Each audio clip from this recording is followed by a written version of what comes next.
Okay, hello and welcome to this special episode of Daughters of Narcissistic Mothers podcast. Today, I want to welcome Val Young. Born in Brazil, Val now lives in Wales after spending most of her life in Southeast England. She went to art college and then teacher training college, working in special education schools with children between 2 and 19 years of age. She qualified as an aromatherapist and worked with adults with special needs and in a hospice. Weaving through all of this, Val married, had 3 sons, was later widowed, and now have a partner of 20 years and 7 grandchildren. Val learned Reiki and vortex healing and studied with the Order of Bards, Ovets, and Druids to become a druid. In 2004, Val started to intuitively draw dragons and write down their messages. They came whenever she could receive them, and 15 years later, a deck of 96 cards was completed.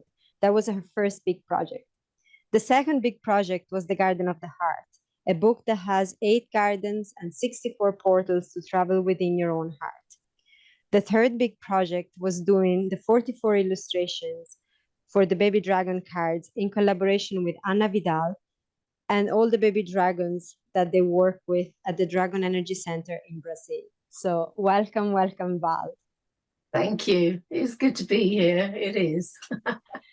And to give a little bit of context to this, we've known each other, I think at this point is about 3 years. Yes, yeah. And we had an episode when, Val, when you launched your Garden of the Heart book, we did an episode on that, which I remember at the time I was so honored that you would choose my podcast to launch that book. I was like really excited. So I am going to put a link in the description of this episode. So if anyone wants to go and listen to that, that's still available. And yes, the reason why I brought you on today is because a lot of the women that I'm working with, so a lot of the women in the audience, having lived with a narcissistic mother, they find it really hard to feel safe in being creative. And the women I'm working with, very often they tell me that they wish to be creative, they want to be creative, but there's like a block. And I know for myself that has been also my experience quite a bit when I've tried to do my creative writing and painting and anything like that. So, and I love the way you bring so much playfulness to the whole process. Your energy is just so lovely that way. So that is why I have invited you in today. Oh, bless you. Yes, yes. I'm very happy to talk about creativity. Yeah, because my creativity in one sense, in the art sense, was on hold for a good 25 years. You know, I didn't have the space to paint or anything else like that. However, you know, looking back, the creative process isn't just about writing or, you know, doing art or drawing or painting. The creative process is actually open-ended questions to yourself, you know, like, how can I do this? You know, you've got a problem. How can I solve this? You know, what, you know, instead of saying I've got to do this way, sort of, what if I do this? What's going to happen if I do this?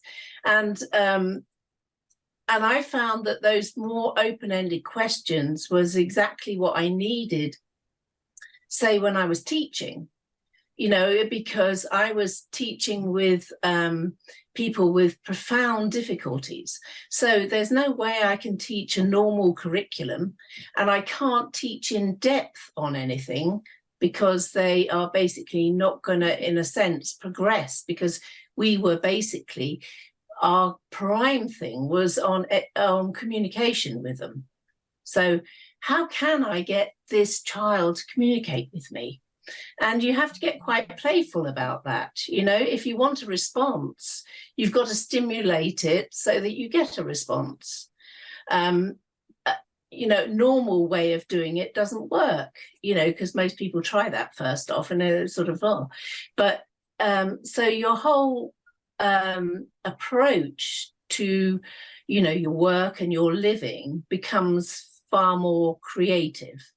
And the more creative you become in this more openness of the outcome, if you like, then the more confidence you get, because it's the way that works.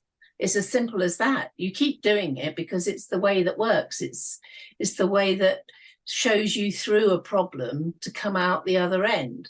So it's not only to do with artistic, producing artistic stuff. Is a whole way of life. If you have children, you get very creative in all sorts of ways, like we haven't got that, but let's see what we have got to play with instead. Or in cooking, I'm very creative at cooking. I can't do a recipe, right? But I do have an understanding of what makes a cake. That's what you've got to have, is a basic thing of flour, marge, eggs, and anything else you want to add, and depending on what's in the cupboard, you add it, and then you end up with a different cake each time. So a lot of this creative process is open-ended questions to yourself, sort of, what if I did that? I wonder what that's going to be like, and just take it from there. And it's a good place to start, because you can start anywhere on that, no matter how sort of blocked or depressed you feel. You can start asking those questions a different way. Instead of, I meant to do this, open it up to sort of, well, what if I did this? What happens if I do that? And just see. And there's never any right or wrong to it, never. So you're just exploring, and that's the childlike thing in it, is that you are just exploring. There's no end goal in it, really. Eventually there is, if you put that on it, but actually the whole creative process is open-ended and finding out. That is so beautiful. I love that. And so simple too, like that simple questioning with the allowance of exploring, without the goal and without the right or wrong, because that's what we do a lot. We have this inner critic voice that is like on our shoulder and is a constant judgment. Are you doing the right thing? It's probably not the right thing. Maybe you shouldn't do this. Maybe you shouldn't do that. And that's there all the time. I know my mother, it's like I have my mother sitting on my shoulder 24/7. So to be able to do that, it's wonderful. Yeah, and it takes practice, but because I think we've all been there at some point or other. We've all been there, and it just takes a little bit of practice to retrain that. Actually, you can shut up. I'm going to try this. I'm going to see. It's like allowing children to be messy. Allowing them to be messy. You can always clearing up. I mean, I'm very messy with the art and everything else, but at the end of the day, the table where I do all my art is actually the dining room table, so it has to be cleared so for us to sit down and eat in the evening. So but in the meantime, I can get as messy as I like, and you've got to allow yourself that. And the more that you do, the more you'll find that your inner voice shines through, and you start sort of, having a little giggle to yourself. Well, that didn't work. It doesn't matter. It really doesn't matter. And you're not, the other important thing is that you're not doing this for anybody else, just yourself. So it doesn't matter what it looks like at the end, because you're not showing it. You don't have to show it to anybody. You don't have to, nobody else has to know. But the process of doing this freedom of expression is just to see what it feels like. and just to go with it. And so long as anything feels right, then you've done it right for you. If it doesn't feel right, you can literally, screw it up in a ball and throw it away. It doesn't matter. You're not accountable to anybody but yourself, right? Yeah. So you don't have to show anybody, it's just for you. And sometimes you're really pleased with something that you've done. It might be really simple, or it might be a total surprise to you how it came out, right? And you sort of know that feels absolutely right for what you were doing, what you were, what was coming out of you at that moment. It feels right, and then you might share. But actually, it's right for you, and it really, really does not matter what anybody else thinks about it. Some people will get it and go, wow, that is amazing. And other people, they'll just flick by and sort of, I haven't got a clue, but it doesn't matter, because you're not doing it for them. That's a lot of people think they should be doing it one way, and and it's not like that. So it can't possibly be right. But actually, the surprises that you come out from yourself with are the best, right? And they're your treasures at the end, and you just keep them for you. You just keep them for you, because that was exactly right at that moment. I love that. And I really love the reference to allowing yourself to get messy. Because that is really something that is like, we've been corrected so much. Like, you don't play with mud, you don't mess, you don't make dirt on the floor, you don't put dirt on the walls, you don't do anything like that. You don't get anything down your front. Exactly. Your face has to be clean, your hands have to be clean. Yes, all that. Yeah. I have like my biggest teacher in that is one of my daughters, because she challenged me on this very much in the years. She's 13 now, but like, she could come downstairs covered in paint, not just her clothes, like it can be her face. And I'm like, why did you do that? And she's like, I don't know, because I felt like it. And she's like covered in blue paint, or and I used to think that there was a right way. So I used to go, well, don't use the good clothes, and now it's just like, she doesn't have a set of clothes that is not stained with paint. But that's actually such part of her expression that I can't deny that. Yes. For her. Yes. No, that's perfect. Yeah. And it's her clothes, and if she feels comfortable in it, it doesn't matter. Often I find myself, I think, oh dear, I've got paint on this now, like and I was actually saving that to go out, but it's got paint on it. Oh well, either I wear it or I don't, but it doesn't matter that there's paint on it, So yes, and children, it's that exploring. You're getting back to the feel, the tactile feel of everything, the realness of everything, not the mind, but actually what is actually here in front of you, that you can feel, see, smell, manipulate in your hands. That it's a wonderful. And it's immediate for me. It's immediate. I put my hand. I mean, we'll go into how I do it. But my hand, I do finger painting the whole time. Let alone 3-year-olds. Here I am, and I'm doing finger painting it, and they get covered, and it's so tactile. It's lovely. And it feels. Then I know that I'm really creating. It's literally coming out of my hands. Whatever's marks I'm making is coming from my hands onto that canvas. And that's the realness of it, no mind.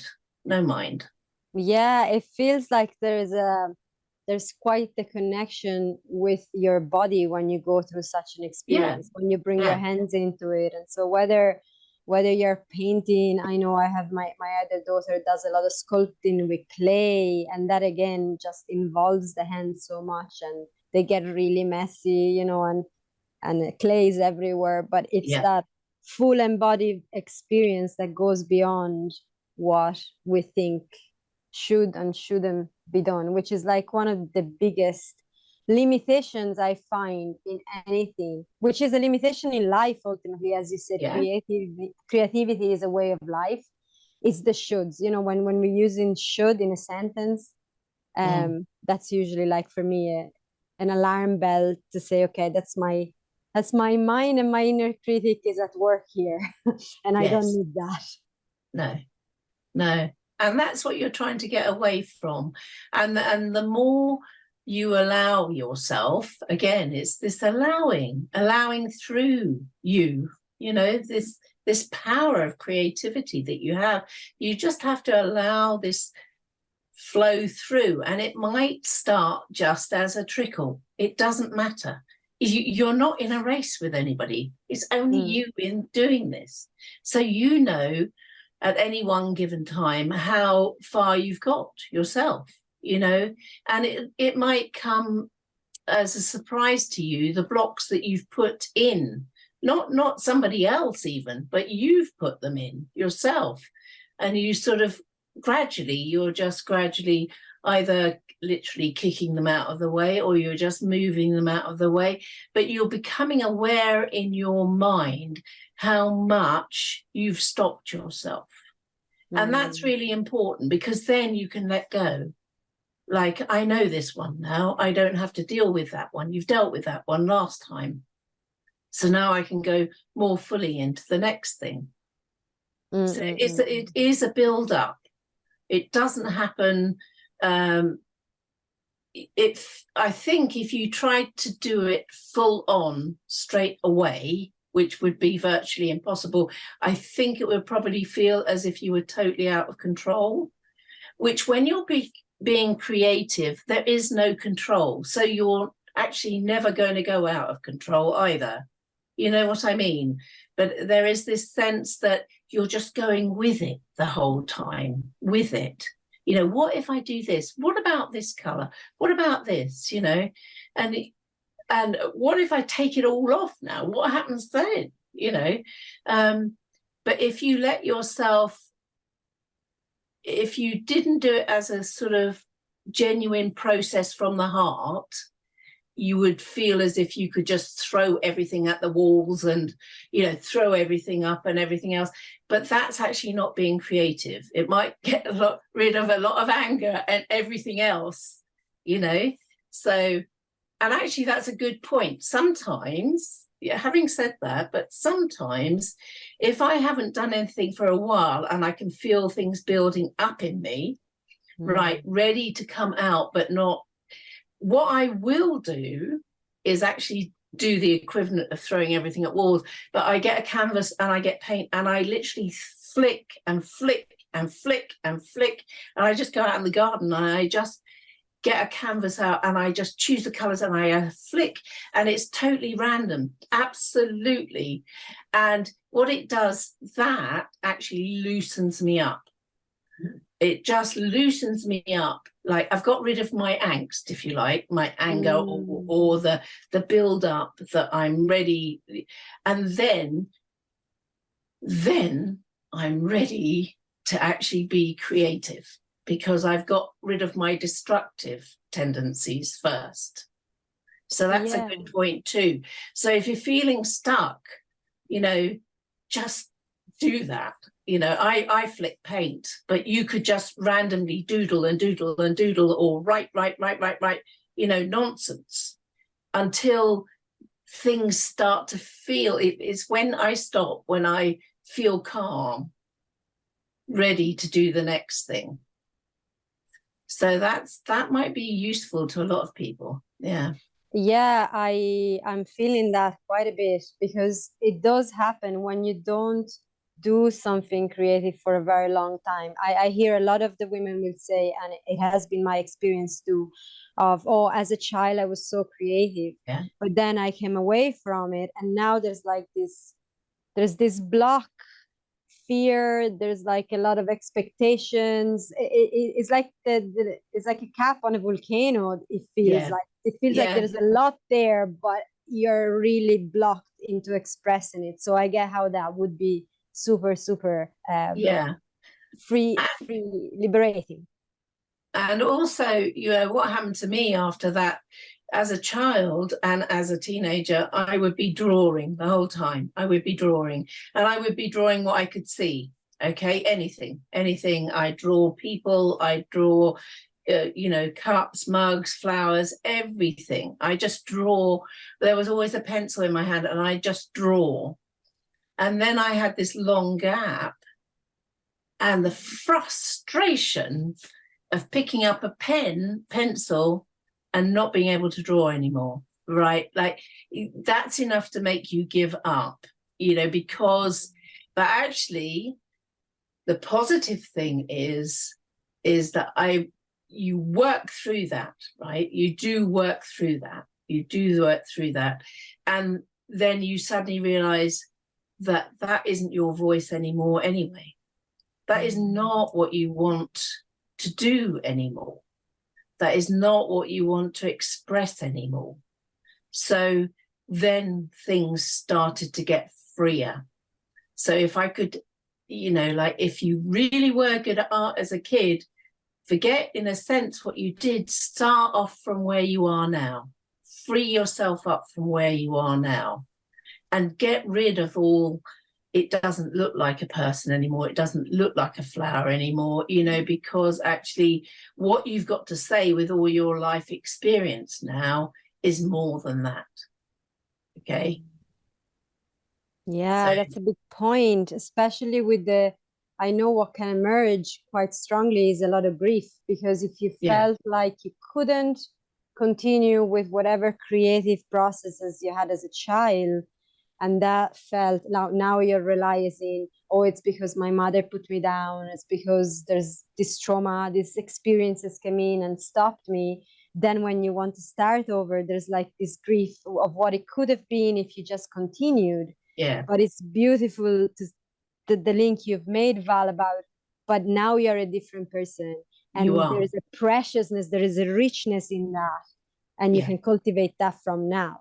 Yeah, that's yeah, really potent. yes, yeah. Yes, that was really important to me, because you just, it's heartbreaking when it happens, but actually you don't get stuck there. That's the key. What else can I do then? What else can I do? How else can I express it? How else can I do this? Whatever it is I want to do, say it's a flower, how else can I do it instead of pencils, pens, paints, get your fingers going, get dabbing away, get free up for yourself, so that, and like I keep saying, it doesn't matter about anybody else. It's your process that happens, and when you're freeing yourself up. So allow yourself to explore, just explore what else there is that you can do that satisfies you, Yeah. Yeah.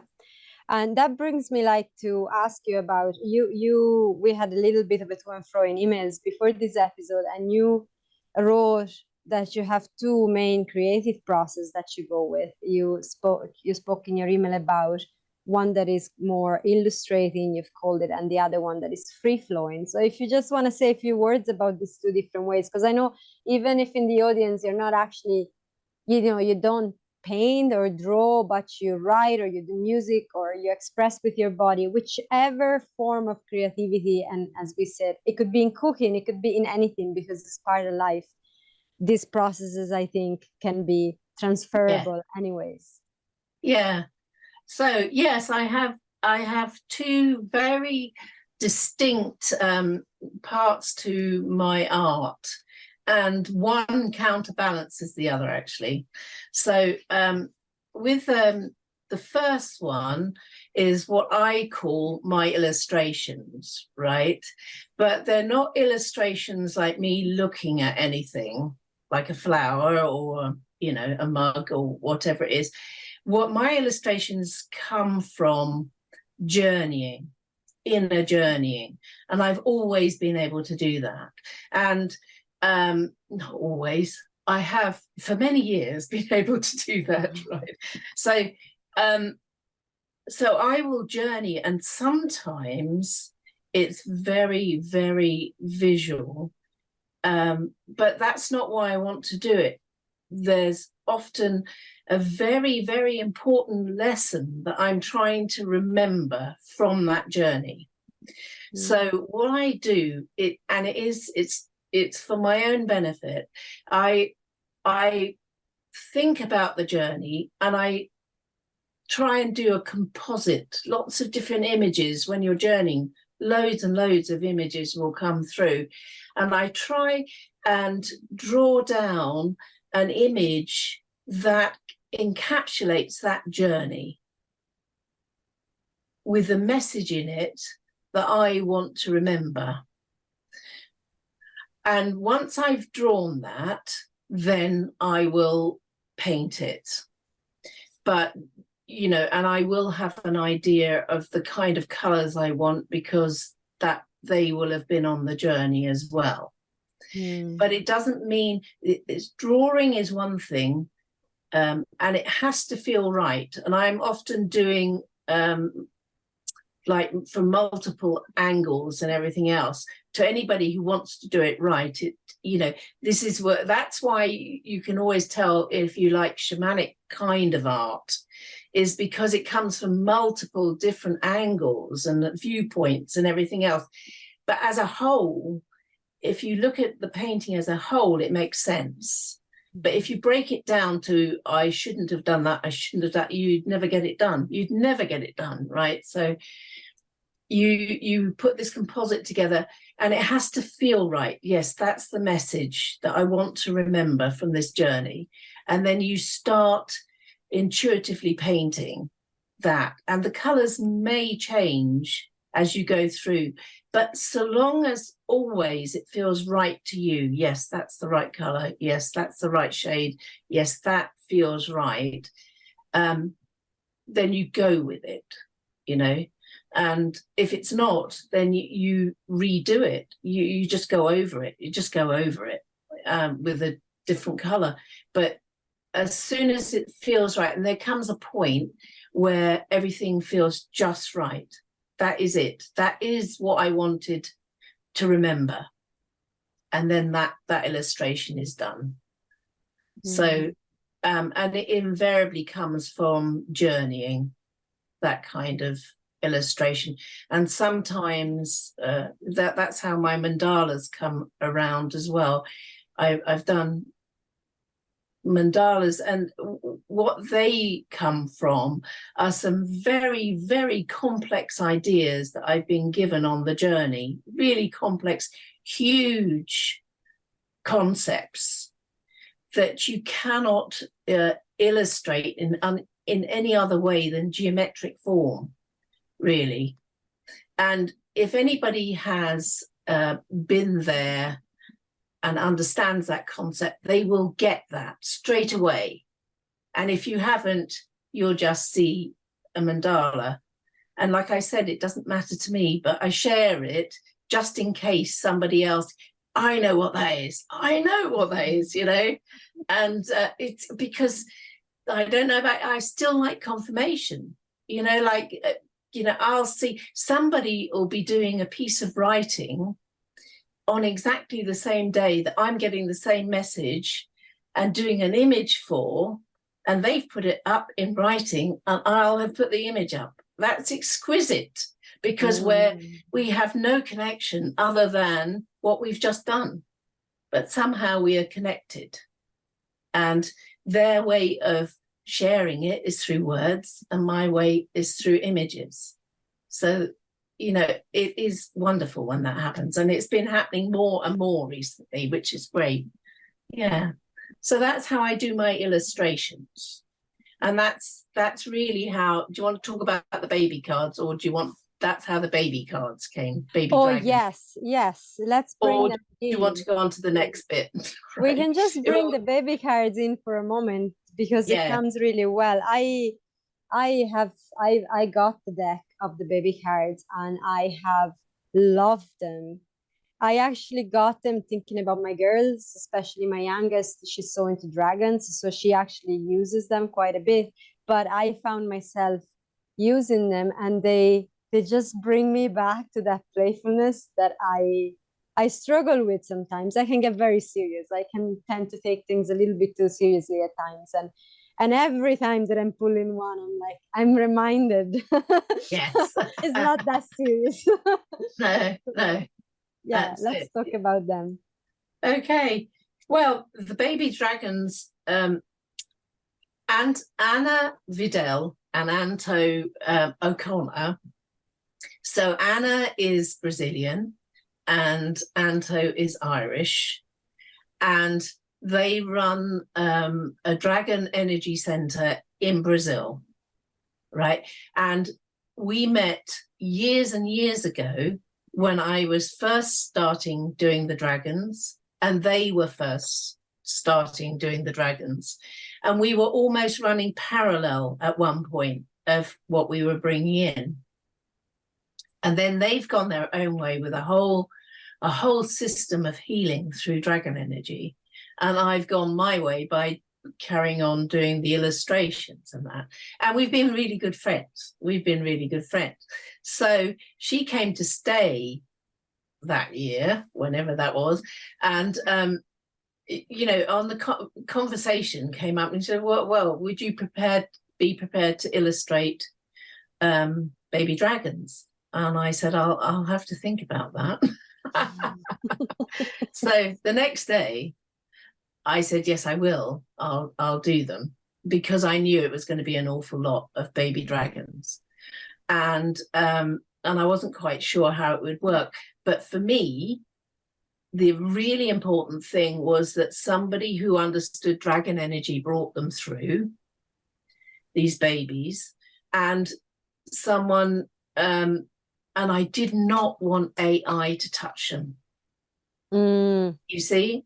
And because you've got so many cute little dragons out there that all AI or digitally formed, which isn't the same as AI. But I really wanted the hand of a human connection to a dragon to come through. That was my primary thing. Was I thought I've got to bring them through, because I really want to bring the baby dragon energy through as I understand it as a human, you know. So anyway, so we did. So what she would do was, because they work with all these baby dragons as well, and so what she would do was ask which ones wanted to come through the babies, and then she would tell me the name of it, give me the color of it, and then say how the baby wanted to be portrayed. So if it was doing something like, for instance, the let's do baby orange had to is orange, all right, and then but it had to be in a cave with crystals. I'm just smiling because baby orange was the one that I had pulled before our call.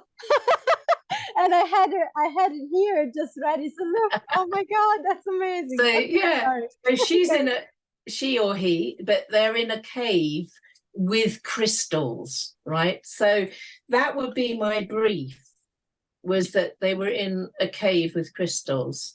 So so then I would have to tune into baby orange, right? And the baby orange would be with me whilst I drew them and their surrounding. Okay, then that was the first part of the process.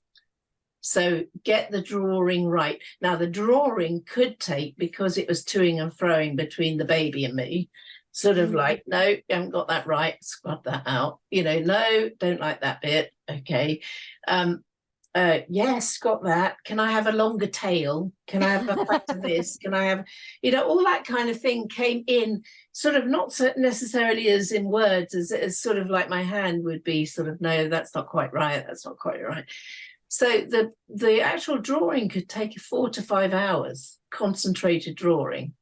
Okay, so I'd leave it then, okay, for, that was enough in a day. And then I would come back to do the painting of it. Now, the painting of it seemed to have more, the baby orange was there, but I also had other helpers in to, suggest colors and shapes and things like that.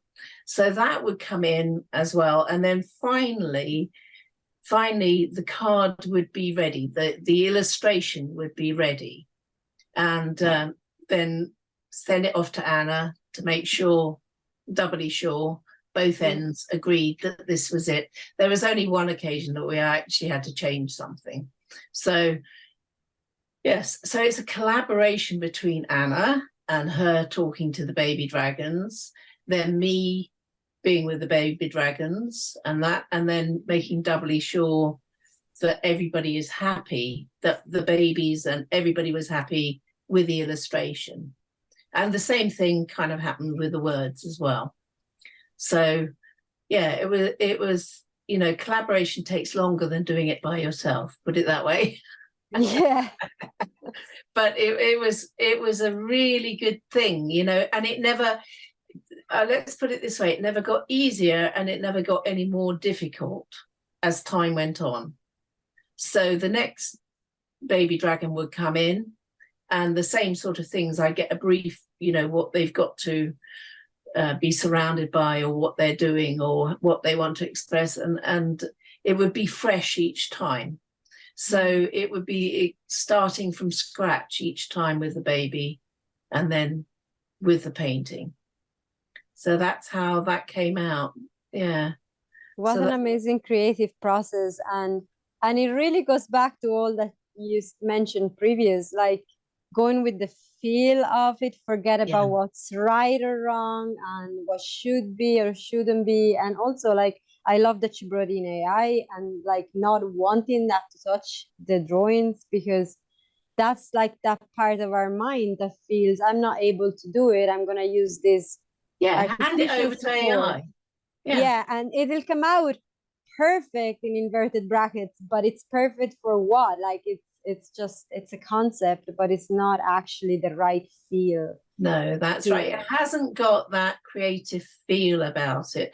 It hasn't got that connection. Yes, it looks cute, but then you walk away from that.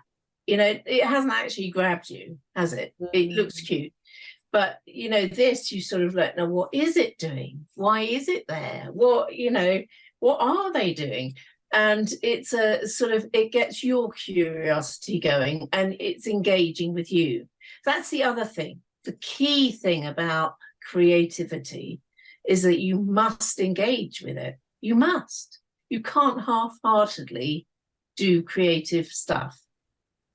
No matter what you do, you've got to be, that's why all this physical stuff is so important, especially at the beginning and making the mess and everything else, is that your body and your mind, everything about you is engaging with it, fully engaged, and that's a key thing to creativity. If you're not engaged, it's not creative.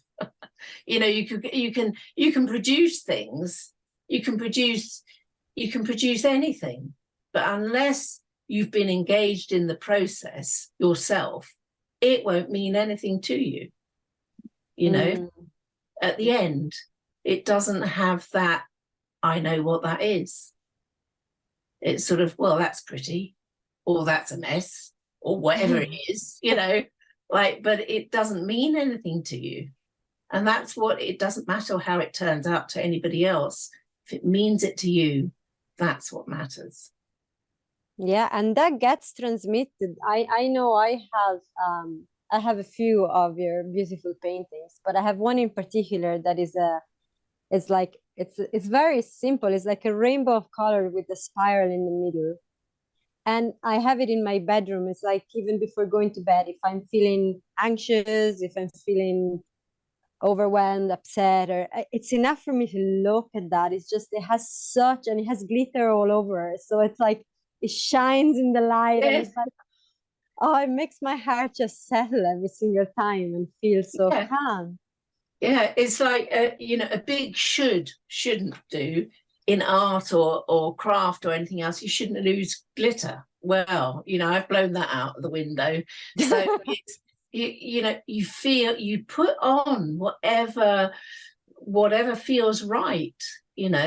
So loads of people, oh no, I can't stand glitter. Why not? Why not? And I was like that to begin with. I was very reluctant to use glitter or any, sparkly stuff or anything else like that. And then eventually it's, yeah, but Val, it's the only thing that shows it's shiny, like use it. Oh, okay.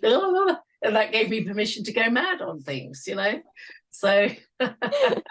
And I'm very grateful for that. I love the glitter on all your paintings. It's beautiful. That was a prime one. Yeah.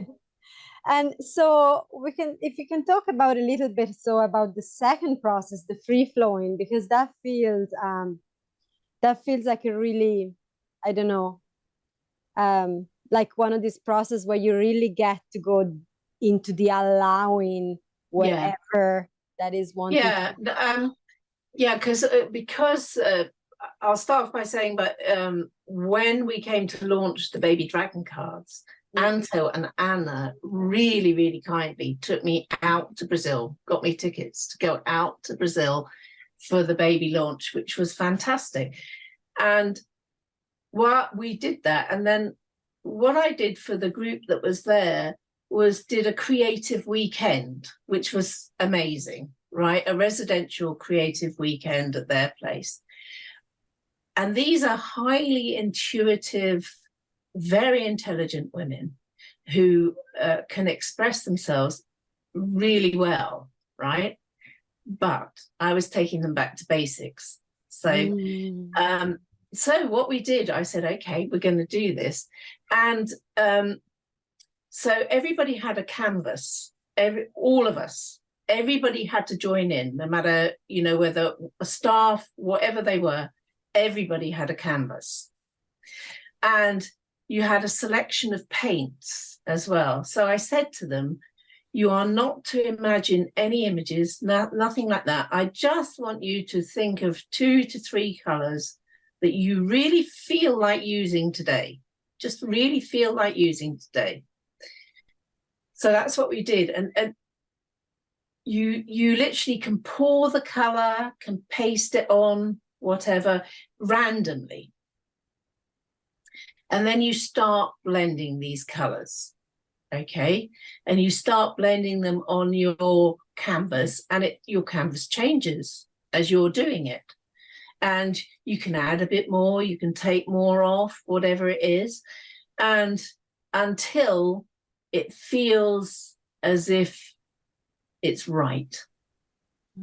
Okay? And that's all you do. You're not thinking of anything, of shapes, color, you're just colors. So, but the amazing thing was with these very elegant women was they've never done it that free. So they were literally, they could feel their minds breaking down the barriers as this is all I've got to do. But I can't do it. It's all I've got to do. So they found it incredibly freeing because they'd never done anything like this before. So they were so eloquent in telling me all this, because I know it goes through my mind, but I'd never heard anybody else actually express it. So just by doing that, you just end up with this canvas with swirls of color or any shape colors that you want on it, right? So then we let that dry whilst we had lunch. And the next stage in that is that you really sit down and you look at what you've painted. You look and you look. And then you start to see things in that painting that you've painted. It doesn't matter what you see, right? But so a good idea is to get a white pen for this, and you start tracing round what you see in your own painting, and you keep finding more and more, and you just keep tracing around until you can't really see anything else. You know, nothing's jumping out at you, but it might the next day, but for now. And then with those outlines, you then choose some more colors and you're going to paint them in however you want. You just paint them in. So until it's finished, until it feels right. Okay. And they found that extraordinary again, because they were being shown things. It's like that painting is reflecting out to you what's inside of you. You've painted it. So what you're seeing is actually what's triggering you in your mind to see. You know, nobody will see the same things. But if you want to share that painting, you're going to have to outline those things to show somebody else. Yeah. And then, so you complete it, you finish off your painting, complete, you know, it's a complete painting by the end of the day. And it was absolutely beautiful. Everybody's was so different, so different. And, you know, they were all really pleased with their own paintings. And for some people, that was the very first time they've ever managed to finish a painting. Finish it. Wow. They've always given up beforehand. That I can't do it, can't do it, can't do it. And so it was staggering. And what came out was just beautiful images of what actually was being reflected, you know, from inside of them out. So it was extraordinary. Yes, it was lovely. Beautiful. And I love that you pointed out that for each one of them, that all the paintings were so different. They Because were. oftentimes when we go into anything remotely creative, and we do that in life anyways, we're constantly comparing each other. And you know, like I've had that very often with my books. I start a book, I start a novel, and then I read a novel by some author that I really like, and I start going, oh, but my book is so different, so it's worse. You know, it's always gonna be worse than someone else's that is obviously already published, and blah blah blah. So that can be a stopping. I found that I have to push through if I want to continue at that point. There's like a block that comes up. Yeah. But there is no comparison. There is no comparison. The only thing I had to say to somebody was, actually, if you want to dry it to dry today, you're going to have to take some of that paint off. I don't care how you do it. But, you know, hers was about an inch thick all the way around. I said, it's not going to dry. You know, no, but I gave her the choice. Do you want it to dry today so you finish it? If so, you need to take some off. If you're quite happy with it like that, just leave it. You know, it's your choice. But she did take it off so that she could do the rest of it. But she didn't have to. Yeah, that's what I do. I use my fingers, and then you start. You sometimes you just want textures, so you're using all sorts of spatulas or twigs or anything, or tissues or sponges, anything to produce a texture, a textured background, and you know, and get away from anything that you recognize at the time. You're just going for an abstract pattern, not even a pattern, just an abstract color background. And it's amazing what you see being reflected to you, you know, as you draw it out. And you're usually delighted with it. You sort of like, wow, I didn't know that was in there, you know. So and in one day I often do several of those because I'm in the flow then. So I'll just choose, right, what color next, and I'll do several so they can all dry, you know. Yeah. I just a question came to mind when you were speaking to that. What happens, or has it ever happened? Have you come across that, or maybe it has happened to you, that what comes out on the canvas? So you do that process, you pick the colors, but what comes out, it's in some way triggering some really intense emotions, like, you know, if you are That's going good. through it, yeah, like, but can you offer some words, because I know someone could find this maybe difficult, like, oh, the colors I've chosen are very dark, and what came out, it's like, it's never going to be ugly because it reflects whatever process, but All that I it can feels say like is, it is. yeah, I know what you're saying. So sort of what appears to be negative to somebody else, Yeah. actually, the way to look at it, which is what does happen sometimes, okay, is you're being, I needed to see that. That's why it's being shown me. I needed to see that, and I can handle this. Mm. And it's out now. You've got it. You've actually brought it out subconsciously out. It is now being reflected back to you. And now I see it for what it is. Okay. Now, and deal with it however you want to. Now, you could, if you wanted to, is burn that canvas if you want. You know, it's your canvas. You can just burn it.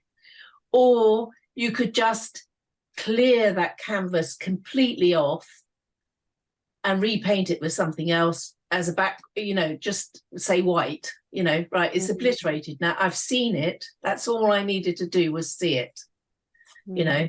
But if you don't want to waste the canvas, you're going to strip it back and then repaint it, right? But, or you can do whatever you like that you feel fit to do with what has been, but whatever it is, it needed to be seen by you, nobody else. Remember that nobody else needs to see this. So it needs to be seen by you so that you can face it full on. This is part of all the release thing, you know. And then, okay, and you might be surprised eventually how calm you feel looking at it. Right, I've seen it now. That's the worst I could see. I've seen it. I've faced it. It doesn't matter what I do with the canvas now. I've seen it. You know. Yeah, that's actually really important. I thank you for that answer. I know that's gonna really support and help many women, because it is an important part. And I get the whole point. No one has to see it. I remember one of my daughters, the youngest one, she likes doing music. She messes with her guitar and makes her own music, and she records it on the computer. She uses mine or her dad's computer and records it. And one of the times she made me listen to one of her songs, like she does always, but this one was like really dark. Now I mean really dark, and there were a lot of bad words. I was like, yeah. I was like, whoa, what just happened there? But it was like, it was never to be shared with anyone. It was just, she needed that outlet. She had to sample and play with those energy and go with that. And that was done. That's it. So I get that. You don't have to share it. It's not necessary for anything. As long as you have seen it, you have seen that messy part. And then that's it. Yeah, and I mean, some great artists have done amazing pictures using their dark side and what's happened to them, haven't they? I haven't done that, you know, like that. You know, I would prefer not to share that, if you like. Doesn't mean it doesn't exist, but I would rather. But the fact that you know what's happening, you're doing it to yourself, it's your subconscious bringing it up for you to see, is more important than anything else. The whole process, you know, like with those women in Brazil, the whole process of actually letting go and letting this through and seeing what was coming through was very liberating, because they didn't know. You know, you don't know till it shows up what it is.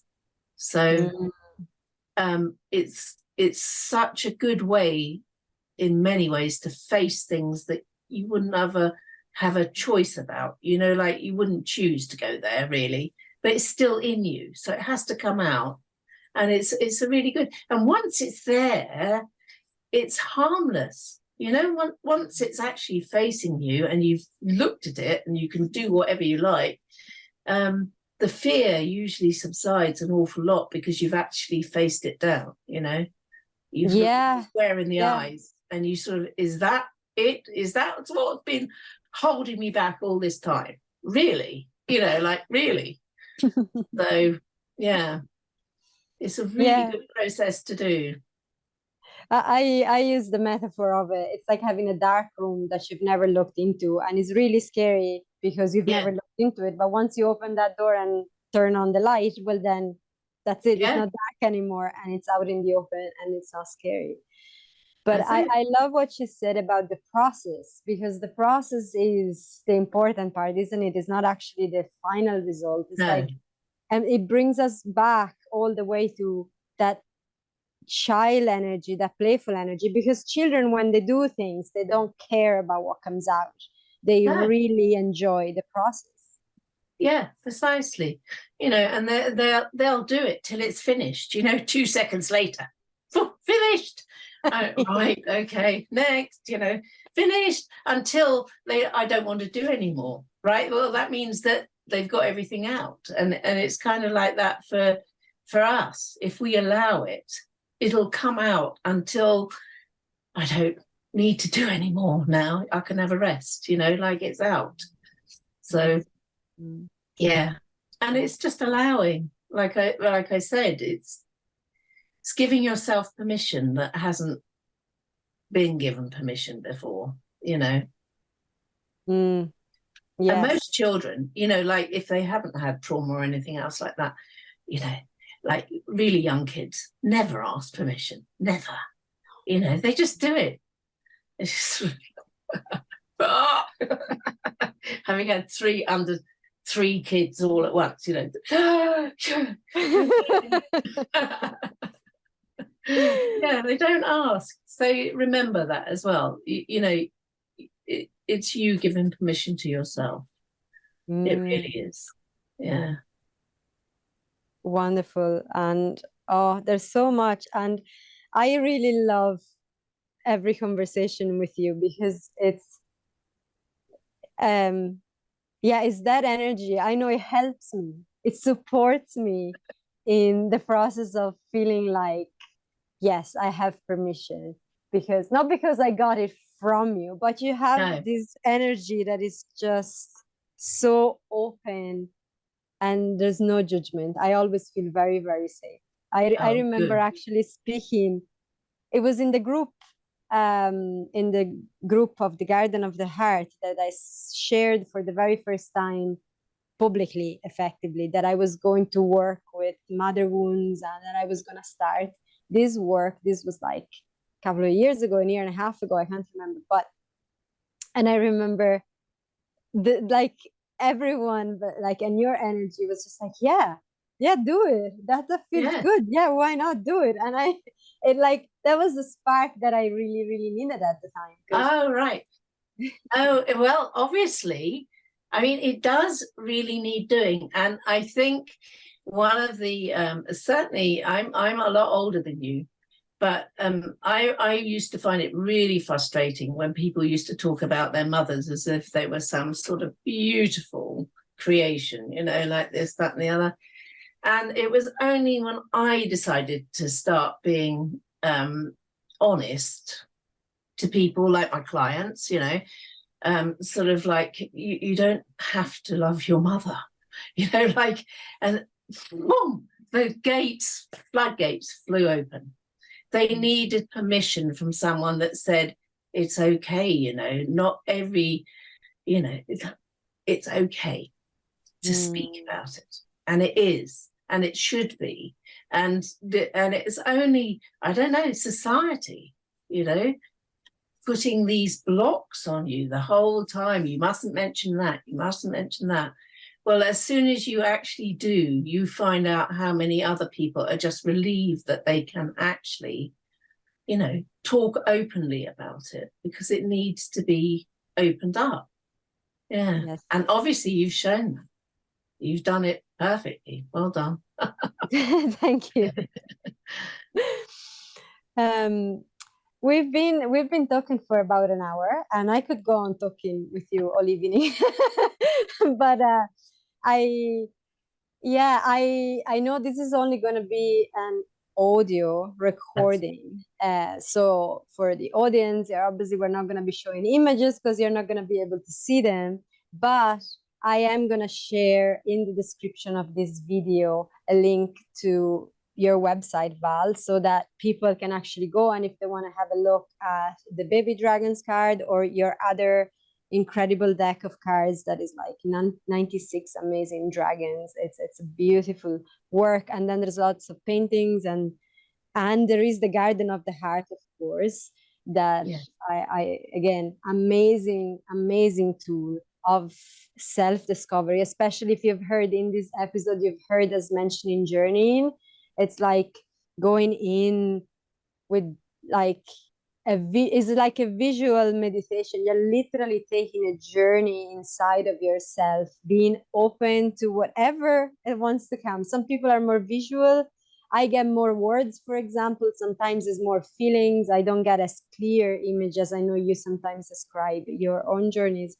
Yeah. We're all going to do it differently, but the Garden of the Heart is such an amazing tool to do that and to get started with that. So if you're interested in knowing more about that, again, I'm going to put the link to the other episode, which I know is also shared on your website. So if you go on Val's website, you're going to also be directed to that episode, and you can see that and hear about it. And we're showing images of that. I remember that's a video, so you can see images of it. So all of that is going to be available. Thank you.